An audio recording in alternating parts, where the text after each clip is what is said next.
Hello student, मैं दुर्गेश वर्मा आपको मेरे YouTube channel biology classes bye Durgesh sir में आपका पुनः स्वागत करता हूं।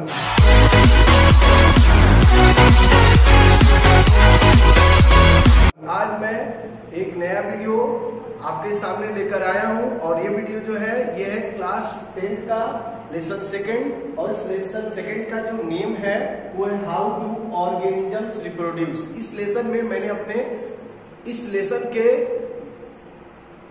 जो बहुत सारे टॉपिक जो है उनको मैंने अपने प्रीवियस वीडियो में बता दिए हैं। आज जो मैं आपको बताने जा रहा हूं वो होगा male reproductive system. Male reproductive system के बारे में हम लोग जानेंगे, तो चलिए इसके बारे में हम लोग जाने। तो मैंने अपने प्रीवियस वीडियो में मेल रिप्रोडक्टिव सिस्टम के पार्ट्स भी आपको बताए थे, जिसमें से आज हम लोग फर्स्ट पार्ट स्टडी करेंगे जो मेल रिप्रोडक्टिव आर्गन है जिसका नेम है टेस्टिस। जो मेल का रिप्रोडक्टिव आर्गन है वो टेस्टिस है। तो आप बताएंगे it is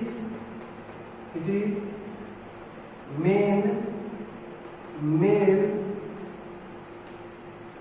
reproductive argon.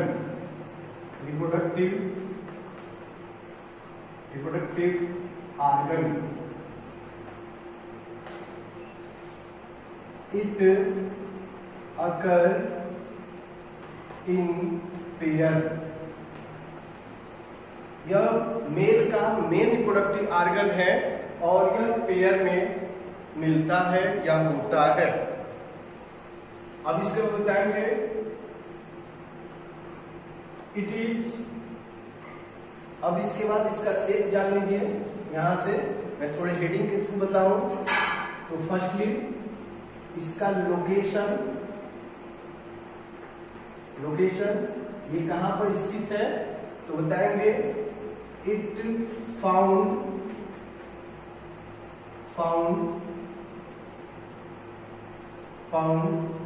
Lower side of abdomen. ये जो होता है हमारा ये एब्डोमेन है, इसके लोअर साइड में आपका टेस्टिस फाउंड होता है, ये आप बताओगे। इसके बाद नेक्स्ट बताओगे आप इसका शेप, तो बताओगे it is oval in shape.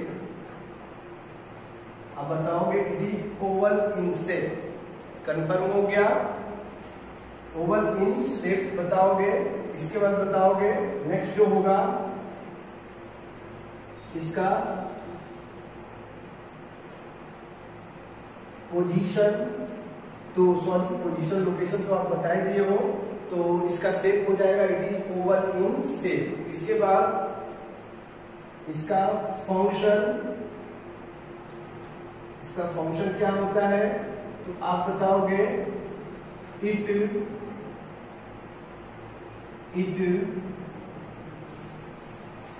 Produce male gamete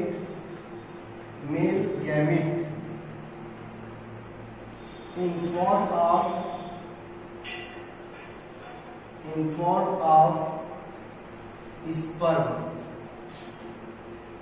यह मेल गैमेट प्रोड्यूस करता है और वो मेल गैमेट जो होता है वो किस फॉर्म में होता है, स्पर्म के फॉर्म में होता है, ये आप बताओगे।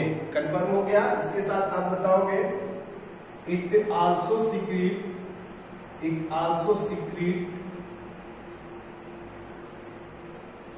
मेल सेक्स हार्मोन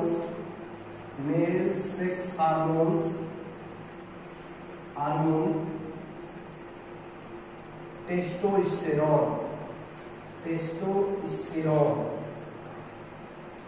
और यह मेल सेक्स हार्मोन सीक्रेट करता है और उस मेल सेक्स हार्मोन्स का नेम होता है टेस्टोस्टेरोन।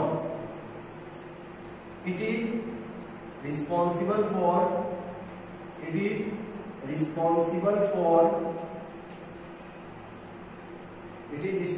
फॉर डेवलपमेंट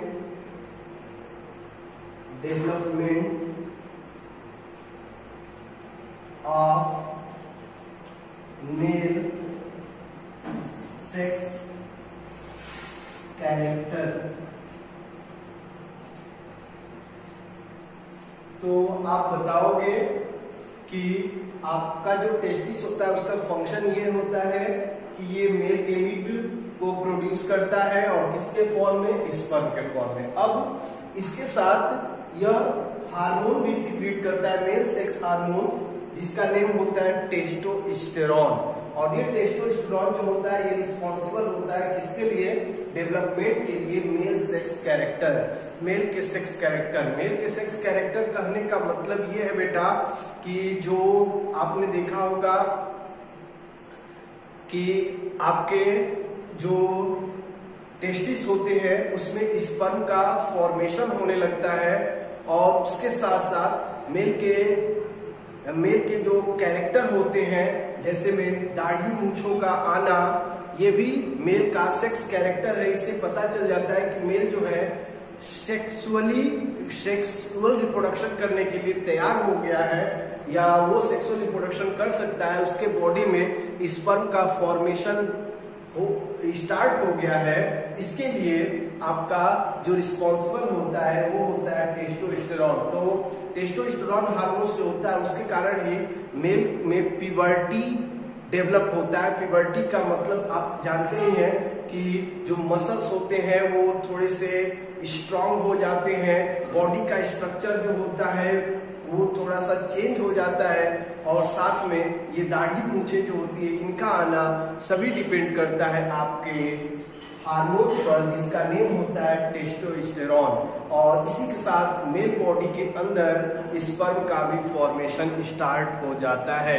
तो ये सभी कैरेक्टर का डेवलपमेंट जो होता है मेल में, उसके लिए जो रिस्पॉन्सिबल होता है वो आपका होता है हार्मोन और वो है आपका टेस्टोस्टेरोन। तो टेस्टोस्टेरोन हार्मोन जो होता है मेल के सेक्स कैरेक्टर के लिए रिस्पॉन्सिबल होता है, ये आप बताओगे।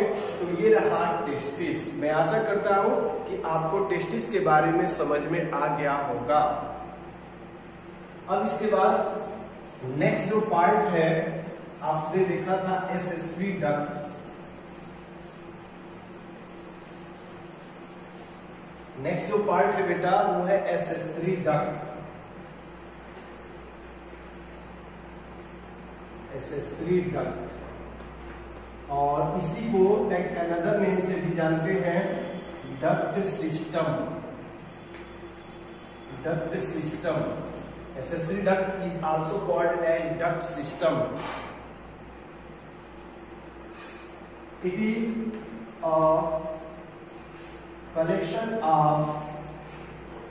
is a collection of many tubes।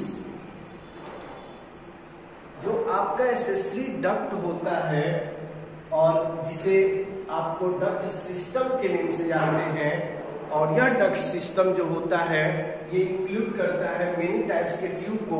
That means tube is also called as duct. और मेनी डक्ट जब मिलते हैं तो आपका बनता है डक्ट सिस्टम। तो ये फॉर्म जो करता है इसके लिए मेनी ट्यूब्स इन्वॉल्व होते हैं, जिसमें से फर्स्ट जो ट्यूब होता है वो होता है आपका वासा इफ्रेंसिया। फर्स्ट जो ट्यूब होता है वो होता है आपका वासा इफ्रेंसिया। सेकेंड जो होता है बेटा वो होगा आपका इपिडिडाइमिस। थर्ड जो होगा वो होगा वास डिफरेंस।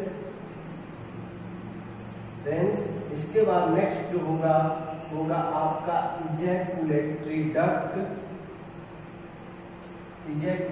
डक्ट। तो ये सभी जो होते हैं ये एसेसरी डक्ट के फॉर्म में आते हैं और इन्हीं डक्ट के हेल्प से आपका स्पर्म जो होता है टेस्टिस से मेल के यूरेथ्रा में आता है और यूरेथ्रा के साथ ये मेल के कॉपुलेटरी ऑर्गन से बाहर निकलता है, दैट मीन्स मेल बॉडी से बाहर सिक्रीट किया जाता है। ये सभी बातें आप बताओगे। तो अगर कोई पूछता है एसेसरी डक्ट तो पहले आप ये बताओगे, उसके बाद बताओगे it include the following tubes. The first tube is vasa efferentia, second tube is epididymis, third tube is vas deferens, fourth tube is ejaculatory duct. और इसी से अटैच रहता है आपका यूरेथ्रा। तो यूरेथ्रा तो कॉमन डक्ट है बेटा, क्योंकि उसी के हेल्प से यूरिन का भी हम सिक्रीशन करते हैं और उसी के हेल्प से हम लोग स्पर्म को भी सिक्रीट करते हैं। तो वो एक कॉमन डक्ट है यूरेथ्रा। लेकिन ये अगर डक्ट की बात करें तो ये सेक्सुअल रिप्रोडक्शन के लिए मेल में पाए जाने वाले ट्यूब होते हैं। आप ये बताना। कंफर्म हो गया? तो वासा इफरेंशिया के बारे में आपको जब पूछे जाएगा तो आप बताओगे फर्स्टली, थोड़ा थोड़ा आप लोगों को इसके बारे में बता रहा हूँ क्योंकि इसका डिटेल आपको 10th में नहीं पढ़ना है, बट आप जब 11th 12th में जाएंगे तब आपको 12th में आपको इसका डिटेल पढ़ने को मिलेगा। तो थोड़ा सा है, इसको आप ध्यान दीजिए। तो आप बताओगे it is short tube,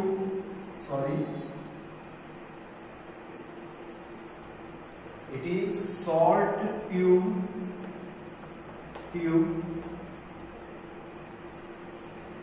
which arise near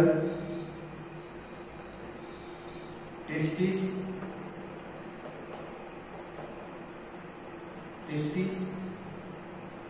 it carry sperm from testis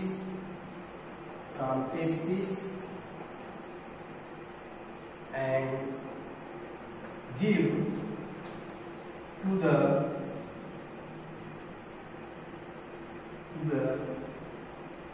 epididymis।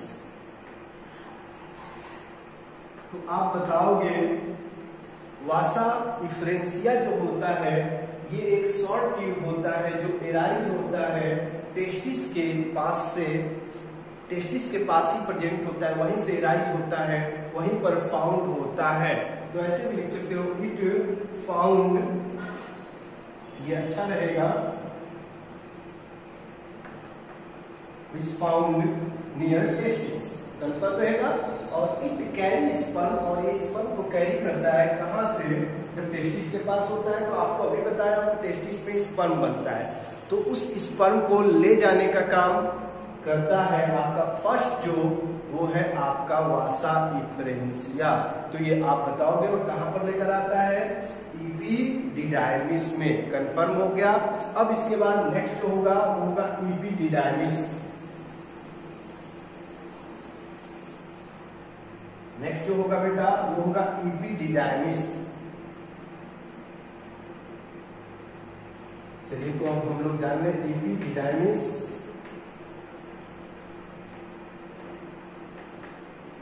It is long coiled tube. It store sperm.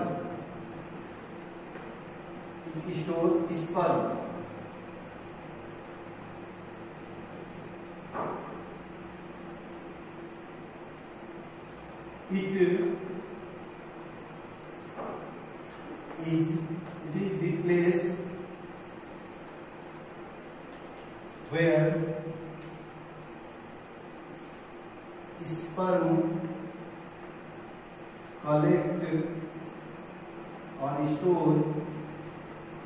collect for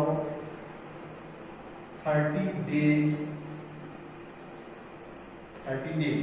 और यही प्लेस है जहां पर स्पर्म 30 डेज तक कलेक्ट रहता है एंड आल्सो बिकम मैच्योर। और यहाँ पर 30 डेज में ये आपका स्पर्म जो होता है यहीं पर मैच्योर हो जाता है। तो अगर आपसे कोई पूछे स्पर्म का फॉर्मेशन कहाँ पर होता है बेटा, तो आप बताओगे टेस्टिस में, बट स्पर्म मैच्योर कहाँ पर होता है, तो you always say epididymis. Epididymis place में आपका स्पर्म जो होता है, आप सभी लोग बताओगे मैच्योर होता है। तो मैं आशा करता हूं आपको समझ में आ गया। अब इसके बाद नेक्स्ट जो है,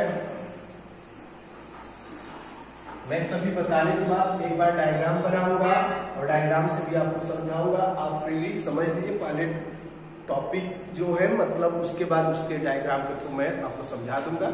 मैं आशा करता हूं आपको समझ में आ जाएगा। अगर बुक होगा तो आप इस टॉपिक का फिगर बनाया है, आप जरूर देख लीजिएगा। ओके, तो नेक्स्ट होगा आपका वास डिफरेंस। तो आप बताओगे it is also long tube, it is also long tube, it carry sperm from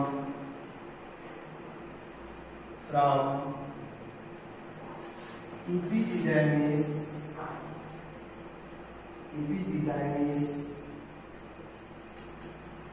it carries sperm from epididymis towards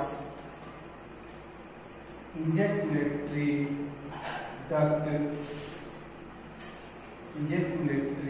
duct, यह स्पर्म को कैरी करता है कहां से, तो आप बताओगे यह स्पर्म को कैरी करता है एपिडिडाइमिस से, और कहां तक लेकर जाता है और कहां तक कैरी करता है, ये ई है बेटा, इजैकुलेटरी डक्ट तक कैरी करता है, ये आप बताओगे। कंफर्म हो गया। और इसी के पास आपकी ग्लैंड्स होती हैं, जो अगले टॉपिक में मैं आपको बताऊंगा, ठीक ना, जिससे स्पर्म जो होता है सीमेन में कन्वर्ट होता है। तो इस रीजन में जो आपका वास डिफरेंस होता है, यहाँ पर एक ग्लैंड होती है जो मैं आपको बताऊंगा, जिसका नेम सेमिनल वेसिकल है। आप फिगर में देखोगे तो आपको पता चलेगा, जहां पर डिफरेंट टाइप्स के केमिकल होते हैं जो स्पर्म को एनर्जी प्रोवाइड करने में हेल्प करते हैं। लाइक फ्रक्टोज केमिकल फाउंड होता है, वो मैं आपको आगे बताऊंगा। ओके, तो यहां तक क्लियर हो गया। इसके बाद नेक्स्ट है इजैकुलेटरी डक्ट।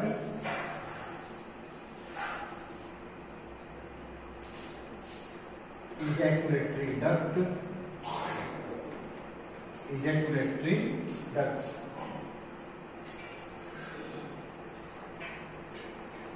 तो आप बताओगे it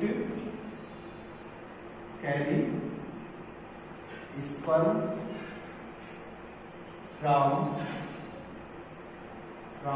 vas deferens towards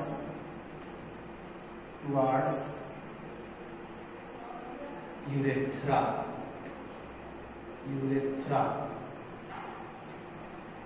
It is short tube। यह शॉर्ट ट्यूब होता है और यह स्पर्म को कैरी करता है वास डिफरेंस से कहां की तरफ, यूरेथ्रा। ये आप बताओगे। तो ये सभी थे आपके इजैकुलेटरी डक्ट। अब यूरेथ्रा जो है, यूरेथ्रा के बारे में भी यहाँ पर हम आपको बताएंगे, और उसके बाद मैं आपको लास्ट बताऊंगा कॉपुलेटरी आर्गन जो है पेनिस।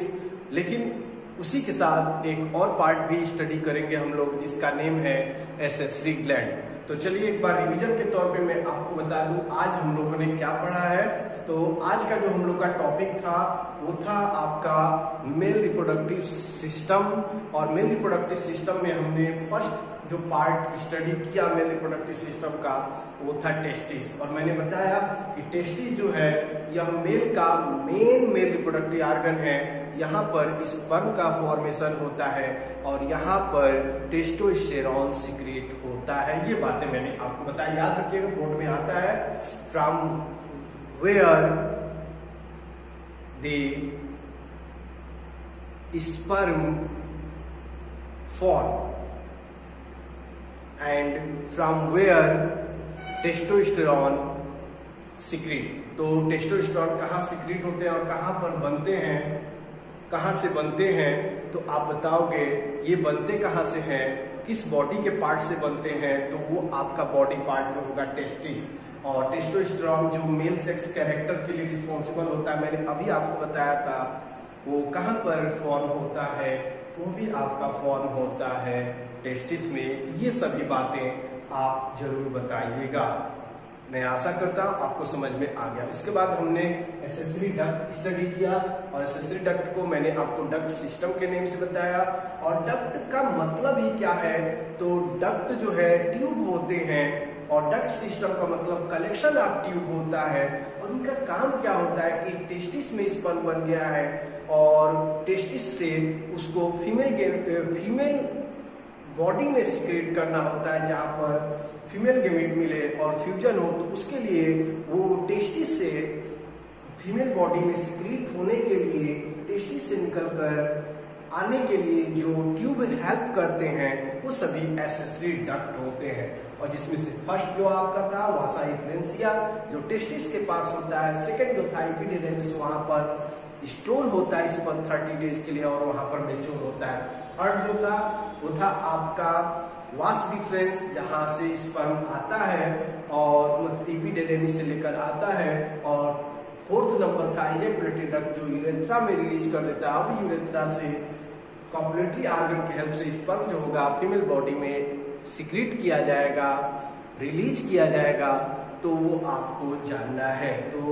मैं आगे का जो टॉपिक है अपने नेक्स्ट वीडियो में आपको बताऊंगा। तो यहीं पर मैं अपना लेक्चर एंड कर रहा हूँ। Okay, thank you.